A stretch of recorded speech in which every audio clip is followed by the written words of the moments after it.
Focus Retail, le focus.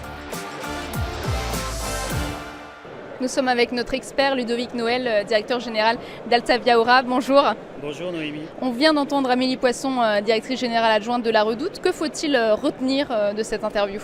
J'ai envie de retenir deux éléments. Le premier, c'est de montrer à quel point le métier du commerçant aujourd'hui s'est vraiment transformé. On n'est plus simplement dans de la vente de produits, on doit devenir aussi expert de la logistique. Et vraiment, ce que démontre la Redoute, c'est cette capacité d'exécution parfaite au niveau de la logistique. Le deuxième élément qu'il faut retenir, c'est le déploiement à l'international. Ils font le pari qu'en ouvrant l'Italie, en ouvrant la Belgique, en ouvrant l'Angleterre, c'est comme ça qu'ils vont performer. Et pas en croyant en fait que depuis la France, ils vont être en capacité de finalement servir correctement ces pays. Et ça, je trouve aussi assez malin et intelligent en termes de développement. Donc le développement à l'international et ses talents logistiques. Alors nous sommes ici au cœur du rendez-vous annuel du e-commerce français. Ça tombe bien parce que vous êtes un expert du secteur, Ludovic Noël. Quelles sont les entreprises qui vont se démarquer dans les prochaines années, les années à venir ? La première journée là aujourd'hui sur le salon One to One, c'est vraiment de dire qu'on est en train de revenir un peu à l'essentiel, un peu back to basic.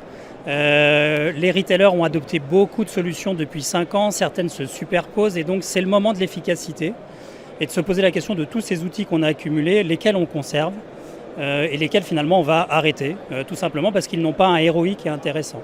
Et au final, les commerçants doivent se concentrer sur leur métier, donc c'est là où ils reviennent sur les essentiels. Le premier, c'est en fait autour de tout ce qui est générer du trafic, alors en magasin ou en ligne. Le second, c'est faire acheter, comme on transforme la visite en achat. Et le troisième, c'est faire revenir. Donc finalement, le bel adage faire venir, faire acheter, faire revenir reste au cœur du commerce. Voilà, revenir à l'essentiel pour mieux cibler les clients. Et qu'en est-il des solutions technologiques ? Alors les solutions technologiques, on a l'impression qu'elles sont un peu mises en arrière, un peu en back-office. Et on le voit dans les magasins, beaucoup moins d'écrans, beaucoup moins de propositions de dispositifs digitaux. Et finalement, on remet le produit au milieu, la promotion, parce qu'on est en période d'inflation et donc du coup les prix aussi. Et les technologies vont être beaucoup plus utilisées par les retailers sur justement la capacité à bien exécuter leur métier.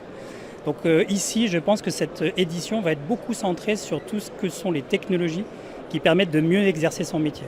Est-ce que vous avez des exemples de solutions qui ont le plus de succès chez les retailers ?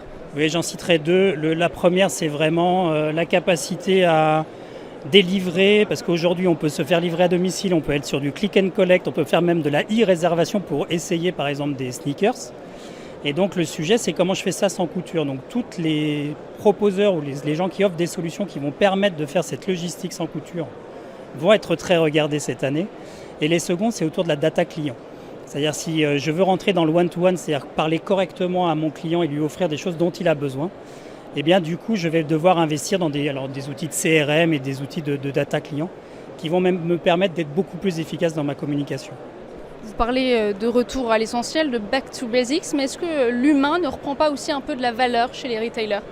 Vous avez raison, oui, mais en fait, dans les technologies, ce qui est intéressant, c'est de voir ce qui peut libérer du temps des gens qui sont dans le circuit de la vente, et notamment en magasin.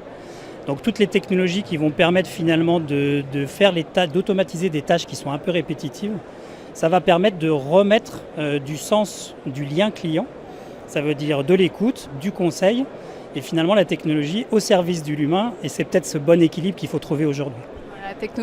La technologie au service de la mise en valeur des produits et de l'expérience client.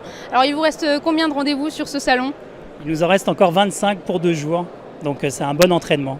Ça fait pas mal de rendez-vous, des rendez-vous en one-to-one, c'est le principe de ce salon, c'est d'organiser des rendez-vous à l'avance entre prestataires, annonceurs et start-up. Et d'ailleurs nous aussi on va passer en one-to-one dans un